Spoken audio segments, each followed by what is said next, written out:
오늘은 이 오순절의 성령 강림으로 교회가 탄생했습니다. 하루 3,000명, 5,000명. 메가처치죠. 셀 수 없는 무리들이 몰려왔습니다. 드디어 교회가 시작이 되었는데요. 오늘 이 본문은 신약의 교회에 출발한 사도행전의 교회의 원형을 보게 됩니다. 그래서 코로나 팬데믹 이후에 교회론적 고민이 많아졌는데 오늘 이 신약의 사도행전의 교회를 우리가 자세히 들여다보면 오늘의 교회에 답이 있습니다. 오늘 이 오리지널한 교회의 모델을 우리가 살펴보기를 원하는데 오늘 이 구절은 한 구절도 놓치기 어려워요. 신약의 교회가 어떻게 출발되었는지를 이제 보게 되는데 이걸 살펴보면서 오늘 우리 교회도 이 초점을 맞추고 달려가야 될 것이고 또 교회다운 교회, 또 건강한 교회를 위해서는 오늘의 이 본문을 잘 우리가 붙잡아야 됩니다.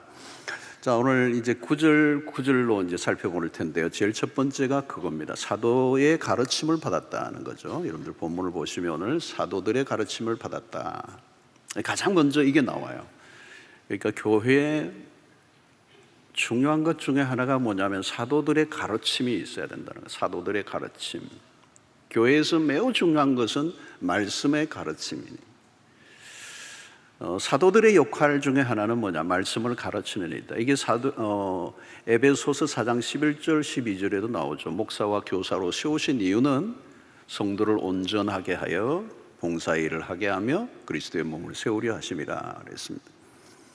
자, 그러므로 건강한 교회는 그냥 세워지지 않습니다. 말씀으로 세워진다. 그래서 목사는 부지런히 가르치는 일을 해야 돼요. 예수님의 공생애를 보아도 세 가지죠. 하나는 프리칭입니다. 설교. 두 번째는 티칭, 가르침이요. 세 번째는 힐링입니다. 근데 이제 프리칭과 티칭, 이거 다 같이 말씀을 가르치는 일이죠. 그런 의미에서 신약의 교회는 학습 공동체입니다. 학습 공동체. 하나님의 말씀을 계속해서 배우고 그 말씀의 능력을 경험하고 그 말씀을 통하여 영혼이 자라가는 것. 그것이 교회의 중심부에 놓여 있어야 합니다. 그래서 공동체는 결국 말씀이 가는 곳까지만 가고 하나님의 말씀이 그 교회의 기준이 되고 중심이 되고 방향을 제시하고 그 말씀을 통하여 비전을 이제 만들어 가게 되는 거죠. 그래서 교회 안에 어떤 논리 세상적인 가르침, 이념, 지성, 논리 이런 철학이 교회 안에 들어오는 것이 아니고 말씀으로 이끌어가는 교회. 초대교회가 이 표적과 기사들이 많이 일어났지만 더 강조되는 것은 그런 기적적 체험보다 하나님의 말씀이 더 중요하다. 그래서 그 말씀을 받은 사람들이 세례를 받고 이날의 수가 참신이 되었더라. 말씀이 들어가야 믿음이 생기고 말씀이 들어가야 교회의 생명력이 일어나는 거죠. 또 하나는 서로 교제하며라는 대목이죠. 서로 교제하며. 자, 서로 교제하며. 이 펠로십이고 헬라어로는 코이노니아, 우리가 많이 들었던 얘기입니다. 그리스도의 몸이 서로 이제 우리가 가진 것을 나누고 교제하는 것. 이제 교제를 통하여 교회가 하나가 되는 그런 일들이 일어납니다. 그래서 우리는 함께 모여 교회를 이루는 거죠. 그래서 교회라는 단어 여러분 다 아시죠? 가르칠 교자에 모일 해자잖아요. 말씀을 가르치고 또 모이는 게 강조되는 거죠. 회라는 말은 모이는 것. 에클레시아라고 하는 헬라어의 밖으로 불러내었다. 불러내어 모이게 했다는 거죠. 이게 모임 자체가 굉장히 중요하고 그리고 성도들이 함께 모여서 교제할 때 그게 교회가 되는 것이죠. 그래서 하나님의 사랑을 어떻게 느끼죠? 하나님의 사랑을 이런 공동체에서 함께 모여 그리스도인들이 교제 가운데 하나님의 사랑을 느끼게 되는 겁니다. 자, 코로나 팬데믹 이후에 드러난 현상 가운데 하나는 온라인 성도들이에요. 온라인으로 드려지는 거죠. 이게 코로나라고 하는 특수한 상황 속에 어쩔 수 없는 선택이었던 게 온라인인데 그게 아주 고착이 되어버린 거죠. 온라인에 아주 의존해버리고 이 공동체에 나오지 않는 성도들이 있습니다. 그래서 온라인 교회도 이제 생겼어요. 자, 근데 문제는 약점이 뭐냐? 결정적 약점은 펠로십이 없는 거예요. 이제 교회라고 하는 신약의 교회의 태생 자체에 뭐가 있어요? 교회는 모여야 되고 모여서 교제를 해야 되는 거예요. 펠로십이 있어야 되는 거예요. 나는 그리스도인으로 태어난 순간에 공동체의 일원이 된다는 거죠. 불가피한 선택이에요. 나는 예수를 믿는데 나는 교회를 안 나간다. 그게 말이 성립이 안 되는 거죠. 예수를 믿는 것 자체가 교회의 일원이 되는데 나는 교회를 안 나가겠다는 것은 성립이 안 되고, 교회를 나온다는 것은 서로가 펠로우십을 하는, 이제 관계를 맺는, 이제 이런 것이 교회의 건강성의 핵심이죠. 자, 여러분, 우리는 혼자서는 신앙을 유지하기가 어려워요. 또 홀로는 완전한 신앙이 될 수도 없어요. 우리는 함께 하면서 펠로우십 가운데 서로가 서로에게 영향을 주고받으면서 믿음이 자라는 것. 누군가를 우리는 누군가로부터 내가 돌봄을 받고 또 누군가에게 영향을 주고 돌보아 주는 이 일이 우리 간에 유기적으로 연결되어 있습니다. 여러분, 혼자 툭 떨어져서 신자가 된 사람은 아무도 없습니다. 교회 안에 와서 좋은 믿음의 신앙인들을 보면서 내가 보고 배우면서 영향을 받는 거잖아요. 그게 펠로우십 안에서 일어나는 것입니다. 그리고 은혜로운 공동체 안에 들어가면 영적인 흡입력이 강해서 이 영향력이 굉장히 강하게 일어나고 영적인 시너지들이 일어나는 것입니다. 그래서 피상적인 교제가 아니고 교제 안으로 깊이 들어가서 함께 울고 함께 웃는, 이것이 오늘 우리에게 주신 하나님의 큰 선물 중에 하나입니다. 그래서 친교 공동체, 서로 모든 걸 나누는 것입니다. 단순한 인간적인 교제가 아니고 영적인 펠로우십인, 신앙의 모든 것을 공유하는 것입니다. 그죠? 기도를 통해서 또 우리의 삶을 나누고 또 서로에게 선한 영향력을 끼치는 그런 삶을 살게 되는 것이죠. 그래서 그리스도 안에서의, 이 성령 안에서의 교제는 그리스도 중심적이고, 또 우리가 혈육보다 더 나은, 어떤 면에서 혈육을 넘어서는 영적인 가족으로서의 공동체, 우리는 서로 깊이 연결되어 있고, 그리고 함께 격려하고 함께 지지해 가면서 주님의 교회를 세워가게 되는데, 여기서 매우 중요한 것은 오늘 이 두 번째는 서로 교제하며, 이 펠로십이 있어야 진정한 교회요 또 신앙생활이 되는 것입니다. 그 다음에는 떡을 떼며라는 것이요. 떡을 떼며 애찬을 나누는 일입니다. 모일 때마다 음식을 나누고 다음에는 떡을 떼는 성찬을 행했어요.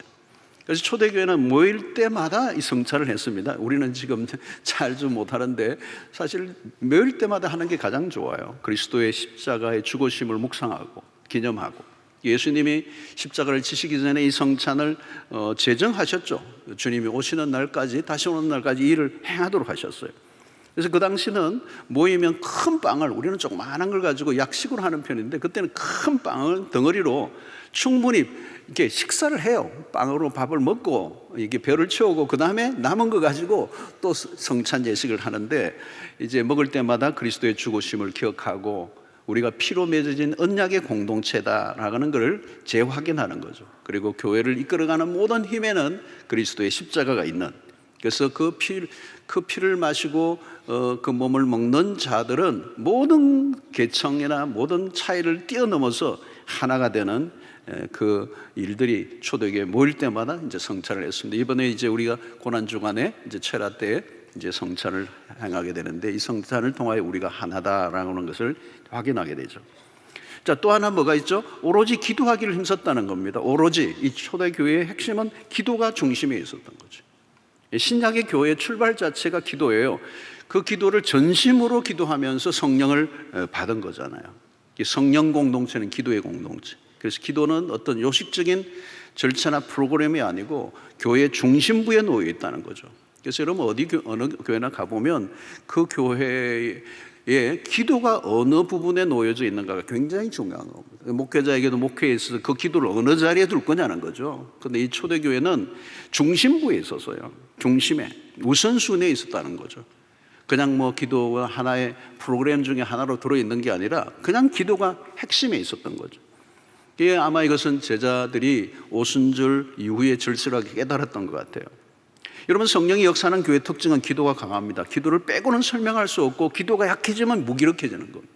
모든 교회를 일으키는 그 에너지의 원이 어디에서 나오느냐? 기도에서 나오는 거거든요. 그래서 이것은 공동체적인 기도인데 120명이 전심으로 기도하면서 성령이 임하시고 교회가 폭발하는 역사예요.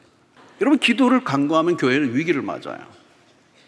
기도에 대해서 말하는 교회는 많은데 진짜 기도하는 교회는 많지 않아요. 기도 세미나도 해요. 또 기도회도 있어요. 그런데 기도를 진짜 하는 것과는 달라요. 이 오순절에 있는 초대교회는 이 기도가 센터에 있는 거죠. 그래서 사실은 교회는 딴 게 없어요. 뭐 복잡한 프로그램이나 이런 게 있는 게 아니고 말씀과 기도가 이 두 축이 센터에 있으면 그 교회는 당할 곳이 없습니다. 자, 그 다음에 저는 뭐죠? 물건을 서로 통용하며 그랬습니다. 44절, 45절 두 구절에 걸쳐서 놀라운 얘기가 있죠, 여러분. 유무상통을 한다는 거죠. 여러분, 당시에 절기를 지키러 오순절 이 절기를 지키기 위해서 외국에서 이 디아스포라 흩어져 있던 유대인들이 순례자들이 예루살렘에 모여 있다가 오순절에 성령 사건이 일어나면서 그들 가운데 예수를 믿는 사람들이 일어나고 그들이 공동체 안에 들어오니까 갑자기 교회가 생긴 거죠. 그러니까 그들이 본국으로 돌아가지 않고 머물러 있는데 그들의 누군가 필요를 채워줘야 하는데 엄청난 사람들이 모여 있는데 이 돈이 필요한 거잖아요. 그들에게 먹을 것을 제공하고 잠자리를 제공해주고 오늘같이 뭐 호텔이 있고 뭐 좋은 그런 환경이 없는 상황 속에서 공동체가 그 디아스포라에 있는 사람들을 받아들이려고 하면 상당히 이제 전쟁이 필요가 있는데 성도들 가운데 은혜 받은 사람들이 자기의 재산을 내어놓는 거예요. 이게 이제 사장에서도 나오는데 유무상통.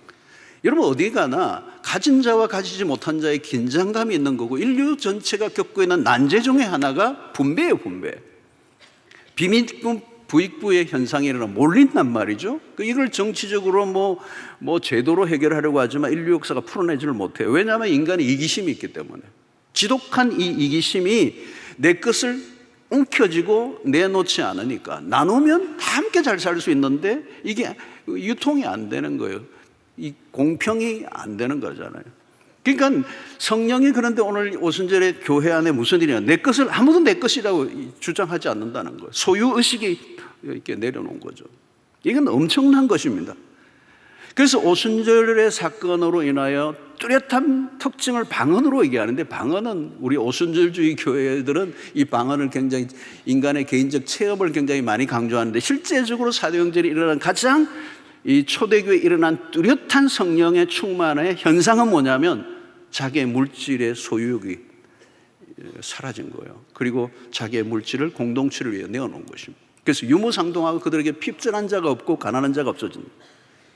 이기심이 해체되어 버린 거죠. 인간의 가장 원초적인 욕망이 물질에 관한 것인데 그 욕망의 힘을 잃어버린 거예요. 삶의 놀라운 변화죠. 이런 사랑은 어떤 제도나 시스템으로 되는 게 아니에요. 사도행전을 보면 사랑이라는 단어가 한 번도 나오지 않는데 사랑의 실체가 그들의 삶 속에 드러나고 있었던 거죠. 어마어마한 것입니다. 여러분, 성령 충만한가 아닌가를 뭘 보면 알 수 있느냐면 주머니가 열리느냐 안 열리느냐 보면 알아요. 물질적 유무상통하는 공동체는 이건 강력한 공동체. 이게 공산주의자들이 이것을 해보려고 했지만 공평하게 나누려고 했는데 정치적으로 강요하면서 만들어낸 사회적 분배는 실패로 끝나버렸잖아요, 여러분. 그러니까 성령이 임하시면 자발적으로 자기들이 내어놓고 연약한 이웃을 섬기는 이 샬롬의 공동체, 이게 샬롬이 일어난 공동체는 성령이 임하신 것이죠. 제가 시드니에서 이제 개척의 초기에 은혜가 굉장히 많았어요. 시작하는 교회인데 이제 아무것도 없는 거잖아요, 개척을 하니까. 그런데 신기한 것은 무엇인가 이런 게 필요한데 저게 뭐가 필요한데 이렇게 생각하고 있으면요, 주일날 누군가 거기를 갖다 놨어. 누가 갖다 놨는지도 몰라요. 아무도 이름을 내세우지도 않아. 그냥 누군가 필요를 느끼면 그 필요를 채운 것이죠. 그냥 기다리지 않고 누군가 못 본 척 하지 않고 누군가 하겠지가 아니고 어떠한 부족이 보이면 서로 채우려고 한 것입니다. 너무 재밌었어요, 개척을 할 때. 여러분, 교회가 커지면 이런 부분이 약해질 수 있습니다. 누군가 하겠지? 우리 교회가 크니까 돈이 많겠지? 예산을 가지고 하면 되겠지? 공금으로 하면 되겠지? 여러분, 참 우리 교회는 그래도 참 선한 역사들이 많이 일어나요. 자발적 헌신을 많이 해요. 희생적인 신자들이 많아요. 이름도 없이 빛도 없이 섬기는 일꾼들이 많아요. 자기의 물질을 기꺼이 내어놓는, 상상할 수 없는 그런 헌신을 하는 분들이 계세요. 제도나 시스템으로 돌아가는 것은 한계가 있어요. 그런데 성령이 임하시니까 소유욕으로부터 극복하면서 물질을 기꺼이 나눔을 위해서 내어놓는 이 일이 사도행전에 일어났던 2000년 전 인류의 역사가 어떤 정치적으로나 이념적으로 해결할 수 없었던 일을 2000년 전에 사도행전의 교회가 실천을 하고 실제적으로 그것을 이뤄낸 교회예요. 저는 성령이 충만하면 오늘 또 교회 안에 그런 일이 일어날 수 있음을 믿습니다. 자, 마음을 같이 하였다. 사도행전의 교회는 한 마음이 되었다는 거, 교회가 하나가 된다는 거 굉장히 중요해요. 하나가 된다는 건 굉장히 중요해요. 여러분, 초기도의 당시에는 그리스도인들이 외부로부터 공격을 받아요. 예수를 믿는 순간 핍박을 받았어요. 그리스도인들이 고립무원이 되는 거죠. 사방에 우겨쌈을 당한 거예요. 피할 곳이 없어요. 그런데 어디로 피해요? 받아줄 곳은 교회 공동체밖에 없어요. 그런데 내부자들끼리 서로 공격하고 싸운다? 그건 여러분 치명적인 것이죠. 그래서 날마다 마음을 같이하여 기도를 하든 예배를 드리든 섬기든 마음을 같이 해야 할 수 있는 거 아니에요? 여러분, 교회가 하나됨이 깨어지면 할 수 있는 게 아무것도 없어요. 그러니까 교회의 본질을 지켜나가는 게 하나됨이에요. 그래서 성령이 하나되게 하신 것을 힘써 지키라라고 하는 의미는 하나됨이 본질적인 가치이기 때문에. 그런데 마귀가 하는 일이 뭐예요? 교회를 분열시키는 거예요. 이 분열만 되면 할 게 아무것도 없어요. 여러분, 교회가 분열되면 할 수 있는 게 아무것도 없잖아요. 그러니까 마귀는 거기에 공격을 하는 거죠. 그래서 우리가 교회 안에서도 성령이 충만하고 마음이 하나 될 때 그 교회는 세상 속에서 승리를 할 수 있습니다. 그래서 교회 안에서 하나 되게 하는 사역이 가장 큰 사역이고 화평하게 하는 사역이 가장 중요한 사역이에요. 그래서 누가 좋은 일꾼이냐? 교회를 화평되게 하는 사람, 하나 되게 하는 그 일을 하는 사람이 교회의 본질적인 사역에 헌신하는 사람이기 때문에 그것이 이제 좋은 일꾼이라고 볼 수 있는 거죠. 자, 또 하나는 뭐죠? 기사와 표적이 많이 일어났다 그랬어요. 오늘 이 초대교회는 기사와 표적, 기적이 많이 일어났다는 거예요. 자, 기적이 많이 일어났다는 것은 기적 자체를 강조하는 게 아니고, 기적이 많이 일어났다는 말은 뭐냐면 하나님이 현존하고 계신다는 거예요. 지금 살아계시다는 거예요. 여기 살아계셔서 역사하고 계신다. 그러니까 기적과 표적을 통해 사람들이 뭘 느끼느냐 하면 하나님 살아계시는구나.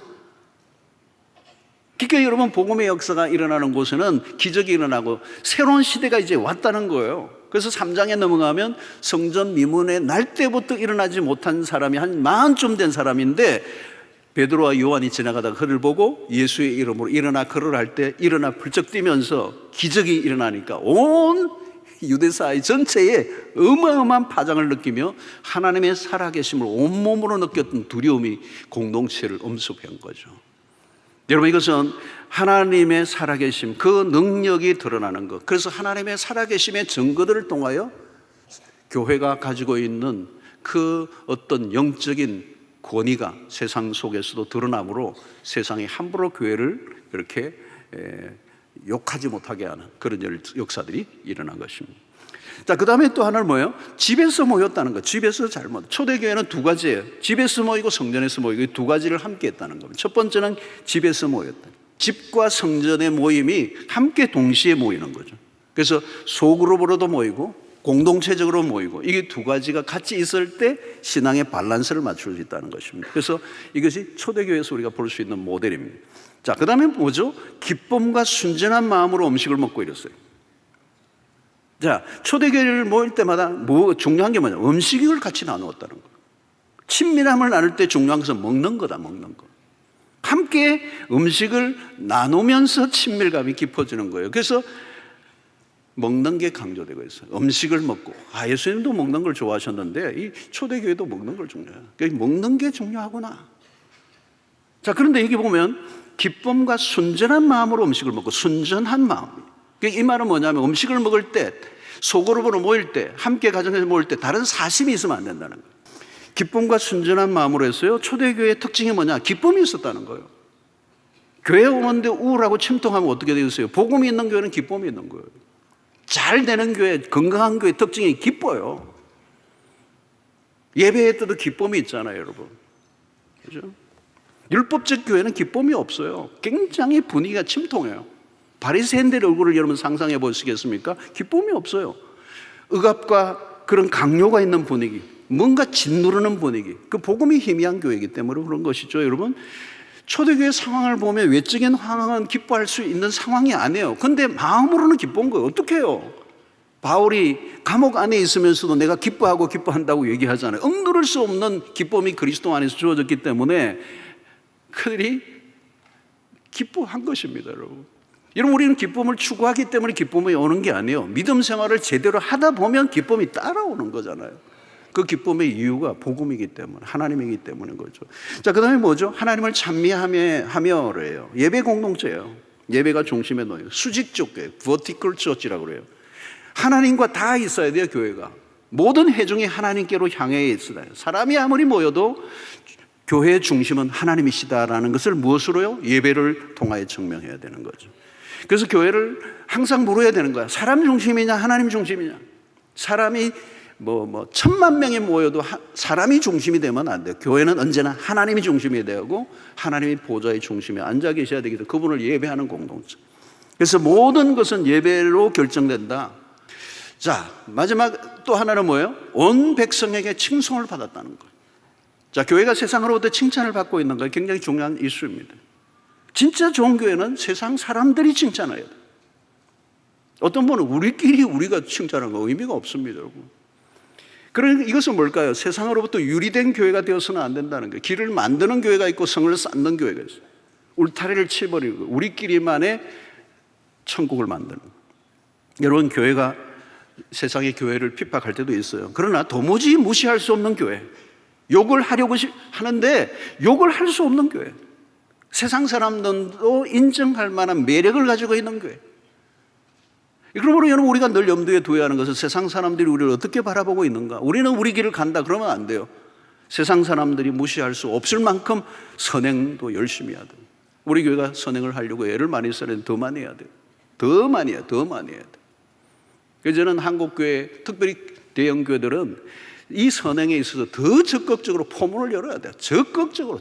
어떤 때는 진짜 필요한 국가적인 난제나 어려움이 있어서 우리 교회 건물을 팔아서라도 그 교회를, 그 이웃의 세상의 어려움을 해결해 주려고 하는 이 적극적인 태도를 가져야 세상이 감동하는 교회가 될 수 있다는 거죠.